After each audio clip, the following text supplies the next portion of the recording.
Hey guys, how's it going? Articulation here, and today we're looking at another Wonder Woman figure from McFarlane. This is the Wonder Woman 1989 Golden Armor Wonder Woman figure.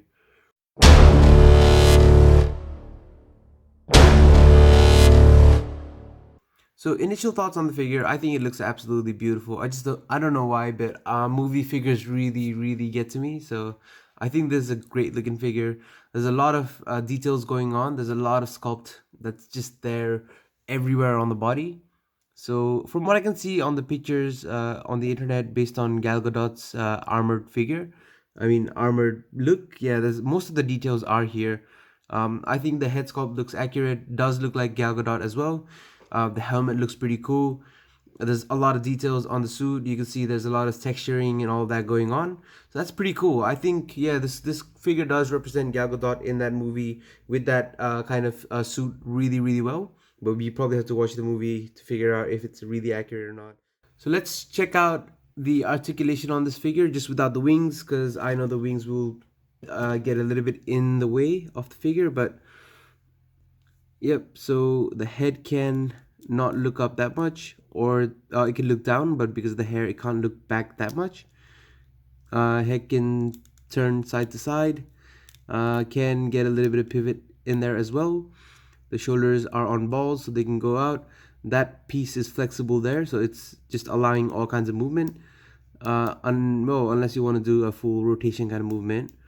Everything else it's allowing. There's a bicep cut. There's a butterfly joint in there as well, which works pretty well. Double hinged elbows. So let's try to get that. Oh wow, that's really crunchy. It's going all the way, which is pretty awesome. The wrist it's got a ball, so it can do pretty much.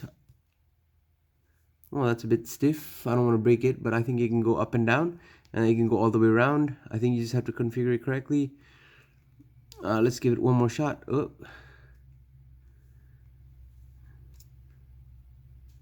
Yeah, it's not working for me, but it probably should activate. The torso can do that much, so crunch forward that much, which is not that much at all. Crunch back that much, which is all right. And it can rotate around as well, but I don't want to push it further than that because I don't want to scrape the bottom armor piece. The bottom armor piece is floaty as well. There doesn't look to be any waist articulation, so it's probably a solid piece under the armor. The legs can go out that much, which is pretty cool. I'll just get her a little bit further away from the camera so she can do that. She can kick forward that much. Double joint in the knees, which can do not that much. That's surprising, but there's a little bit of hindrance here. The feet are on a ball, but because of the way the boots are structured, they can't really do much. They can pivot around though. So yeah, that's articulation for this figure. Alright, so now let's get on to the wings. Those are the only accessories that Gal Gadot comes with, or this figure comes with. It's pretty cool. They're pretty gold. They've got all the, they got all the colors there, and they're pretty bright, so they look pretty alright. They're just, yeah, they just plug into the back. I'll just show you that while we're here. So we've got two ports at the back, so they can easily just plug in. So I'll try one on camera. Not sure if it'll work, but a little bit of pressure. There we go. That's how it plugs in, and it affords some articulation, which is cool, and it can pivot up and down as well. So yeah, those wings look massive. They look beautiful when you put them on the action figure. So I'll try to get the other one as well while we're on camera. There we go. That's both ported in. So yep, that's what the figure looks like with both the wings on. But it's really hard to stand when we've got the wings because it's a little bit, the figure gets a little bit back heavy. So you might need to tilt her forward a little bit just to get her to stand. And even that doesn't work. But yeah, it's just a little bit back heavy based on the, putting the wings on. But yeah, that's what she looks like with the wings on. So if you saw a video of my review of this Wonder Woman here, you already know that I think she's a bit too tall. And she is, like, she's the same height compared to the armored Wonder Woman, but compared to everybody else in the same line, she's like really tall. So this is the Batman Who Laughs from McFarlane, and Wonder Woman is taller than Batman. So that's a bit weird. I mean, like, the movie version of Wonder Woman at least is a lot shorter than Ben Affleck as well as Henry Cavill, but this kind of shows you a different picture. On the extreme left here, we've got the DC Collectibles Arrow 2-pack Deathstroke. Next to him, we've got the Batman Who Laughs from McFarlane. Right next to the Wonder Woman, Armored Wonder Woman, we've got the Wonder Woman 84 from McFarlane. And on the extreme right here, we've got DC Collectibles Arkham Origin Bane. So yeah, Bane is alright, but Bane's a lot bigger in that kind of game, so he should be a lot taller. But yeah, the Wonder Woman's too tall. So here we have a few other figures from other lines, and on the extreme left here we've got Wonder Woman from the New 52 3-pack from DC Collectibles. We've got Harley Quinn next to her. She's from the Suicide Squad movie from Mattel.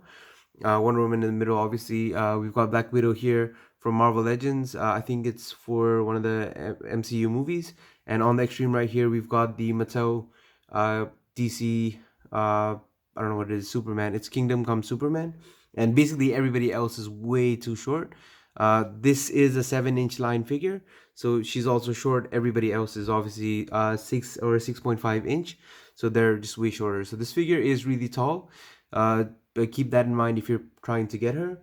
I mean, like she does whatever she needs to do pretty well. She just won't blend in with any of the other figures, or it'll be really hard to put her up on a shelf and then not have her stick out like really unpleasantly because she's too tall. Yeah, so just wanted to compare her next to a few other figures that I have just because they're a lot bigger in scale usually. And this is the WWE line. I mean, Undertaker's barely a little bit taller than Wonder Woman, and The Rock is shorter than Wonder Woman. So, this figure is big.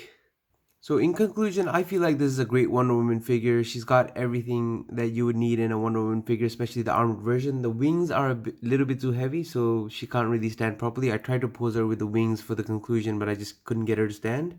So yeah, I think it's a great figure. It's just the legs are too long. I think it's the same problem with the other Wonder Woman as well. So if maybe there's a mod that comes out sometime in the future where we get her to look really good, and then she's got shorter legs as well. But yeah. Till then, this is still a really good figure. If you want to go out and hunt for her, definitely do. I mean, you can't go wrong, especially if you're a DCEU fan. And, the Snyder Cut has also been, well, it's been it's been announced for HBO Max. So that's awesome. I've been waiting for the Snyder Cut for so long. So I'm really excited about that. But yeah, this is a great figure as well.